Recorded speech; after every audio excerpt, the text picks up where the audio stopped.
Good morning, everyone. I'm Linda. Mary is in Dallas. Her grandson's having surgery today. Everyone, please keep him in your prayers.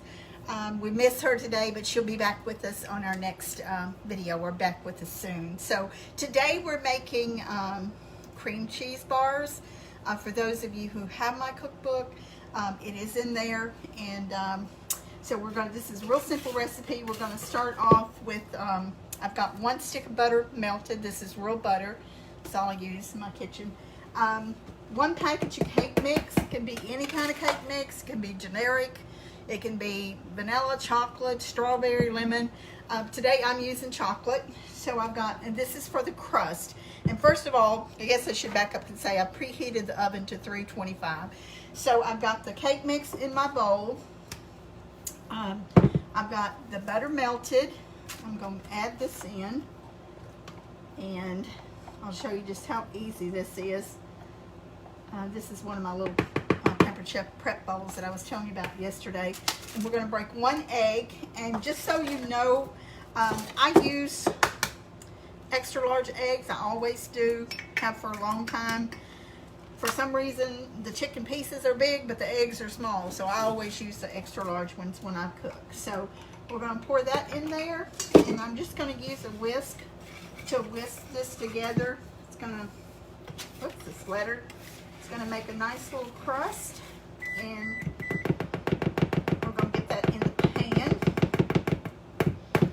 And I probably should have done this with a spoon and not a whisk, but we'll get this off real quick here. These are a great treat. They keep well, and they're so delicious. They're very yummy and creamy. My hands are clean. I just washed them, so I'm just gonna get these goodies off of here. So this comes together real quick, and it would come together a lot quicker if I had to just use a spatula and not a whisk. But we're gonna set this aside here and just mix this up. It's real thick. It's like a dough. And I'll show it to you when I get it mixed up. I think I'm just going to use my hands. Kind of like you're doing biscuits. You just get your hand in there and mix all the ingredients together. You don't need any butter in the pan because it's got the stick of butter in it. So not to worry about it sticking. It's not going to stick. And I've got a 9x13 brownie pan there that I'm going to put this in. And we'll get that in there in just a second. Most of you know we're from Nacogdoches. We grew up in Nacogdoches. That's our home. Will always be our home. It's a beautiful little town. It's the oldest town in Texas. But also with that beautiful little town come lots of storms. And I was one terrified little girl of storms. Pinkie Paw and Mama were big weather watchers. My daddy wasn't afraid of storms. My Pinkie Paw wasn't afraid of storms. But I was terrified of them. And when it started thundering or started getting dark, I started thinking about, we're going to be going to the storm house tonight. And you notice I said storm house, not storm shelter. Storm house is what we called it. Okay, so you see my dough. It's just like a big ball of dough here. And we're going to get this pressed down in the pan. I'm just going to, hi Lydia, thank you for joining us. I'll try to notice these to see if I can comment on anybody. I can multitask. I'm going to move my pan over here so I can press this down. So I just kind of mixed out the dough, and I'm spreading it down in the bottom of the pan to just maybe, just get an even layer. And once we get this done, we'll just set that aside. But we had a storm house everywhere we ever lived. And when I say everywhere we ever lived, we only lived in one house that my daddy built. But we did rent a couple of little rent houses on occasion for Daddy to fish. And when we went to West Texas, we stayed in the little cabins that we talked about the other day. But our house on Linville Road there in Nacogdoches, we always had a storm house. And for some reason, I don't know why, maybe they caved in, I don't know, but they dug them in the ground. And when I was a small child, our storm house was in the front yard. And one time it was coming a storm, and they all knew how scared to death I was of storms. I would literally just have a fit until we got in the storm house. So Daddy thought Mama had me. Mama thought Daddy had me. And here I am, a little girl, standing in the middle of the door with the door wide open and it literally coming a storm, screaming for them to come and get me. And when they realized I wasn't in the storm house, Daddy ran back out and got me. But, and I was very glad when I saw him coming after me too. Okay, so you'll see that I've got it all pressed in there. It doesn't have to be pretty. It's just pressed in the bottom of your pan. I'll get this out of the way. Give my hands a quick wash. And then there was another time that this was a little bit later. I was a pretty big girl. Charles was he must have been a teenager because he sold grit papers, and he didn't sell them in our neighborhood, but he sold them across town, and he rode his bicycle barefooted to deliver these grit papers. So it was coming a storm, and at this time the storm house was in the back of our house, and it was coming a bad storm, and Mama was just praying, and she was waiting on Charles to get back. We were all just ready to go, ready to walk out the door or run out the door. We always ran out the door because it was usually storming by that time. And Mama was praying. We were all praying. We were crying because we just knew Charles was going to get blown away. And the storm passed, and we come out of the storm house, and after a while, Charles rode up on his bicycle. Just happy-go-lucky. He didn't even know it had even come a storm. He throwed papers during the whole time. And he was over on the west part of Nacogdoches, which was usually where the bad storms come through. They come around Highway 7 west and then come on through Nacogdoches. But it didn't bother him, and he he was like nothing ever happened. And we were so happy that Charles was okay.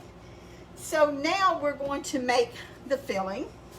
And the filling is, I've got 1 pound of powdered sugar measured out here. I don't buy powdered sugar in pound bags. I buy them in 4 pounds and 7 pound bags. So I have a scale, and I weighed this out to make sure that it was a pound. So that's going to be a pound. I've got 2 eggs here, and again, these are large, extra large eggs. We're going to crack these and put these in here. And an 8-ounce package of cream cheese. And I set this out just a few minutes at room temperature, and I use Philadelphia, and I don't use low fat, I use the real kind. So I got a block of cheese, I got the eggs, and I got the pound of powdered sugar. So I'm gonna mix all of this up together and mix this with the mixer just so it'll get mixed up real good. So you're gonna hear a little noise here for a second while I get this mixed up. So this is 2 eggs, pound of powdered sugar, and 8 ounces of cream cheese. I think I got my mixer a little bit too high. Got stuff flying here. So another time, and I was in the 7th grade when this happened, and this is one of the times when Daddy rented a house so he could fish, be near the river and fish. And today, driving 30 miles, it's 32 miles to Longview. I don't think a thing about driving to Longview, but back then, driving 30 miles was, you didn't want to make them trips real often. People just didn't do it. And Shrina was about 30 miles from where we lived in Nacogdoches.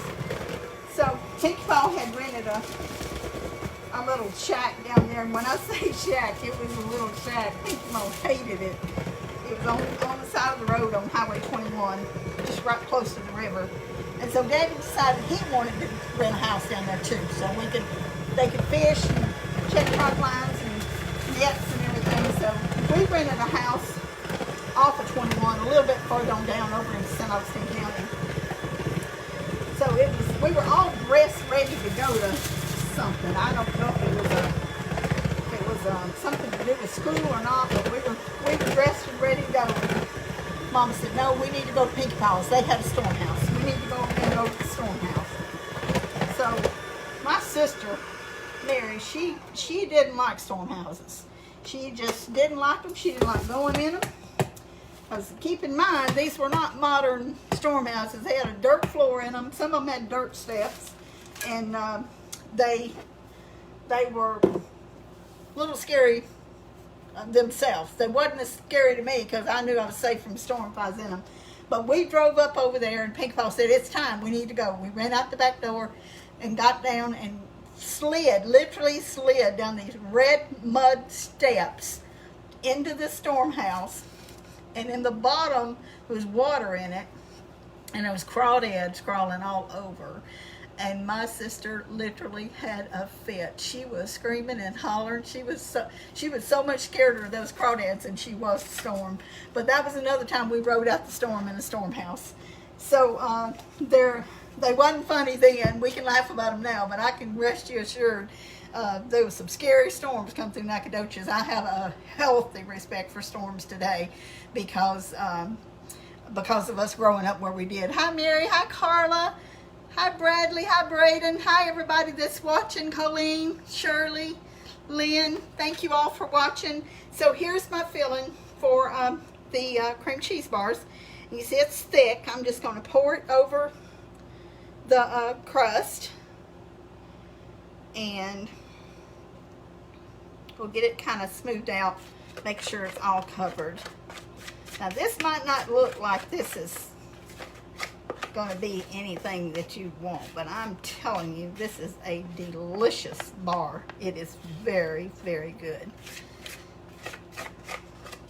They have to bake for 40 minutes, so I'm going to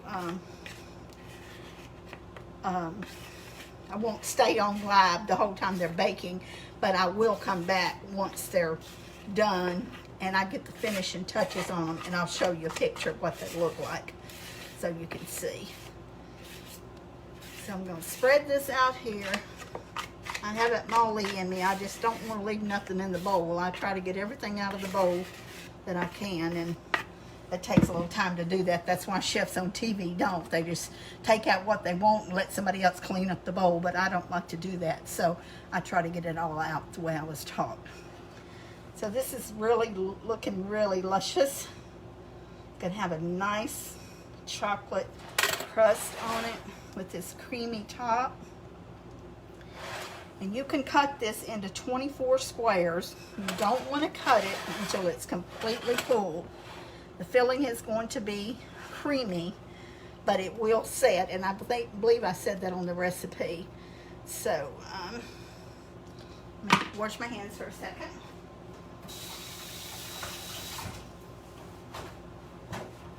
And so on top of this, I've toasted a ½ cup of chopped pecans.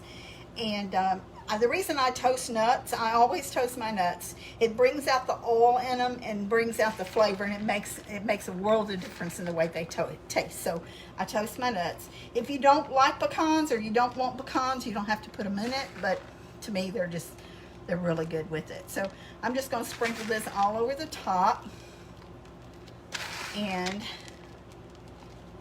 doesn't have to be perfect. I usually go through these before I start sprinkling them, but I saw something I didn't like, so I took it out.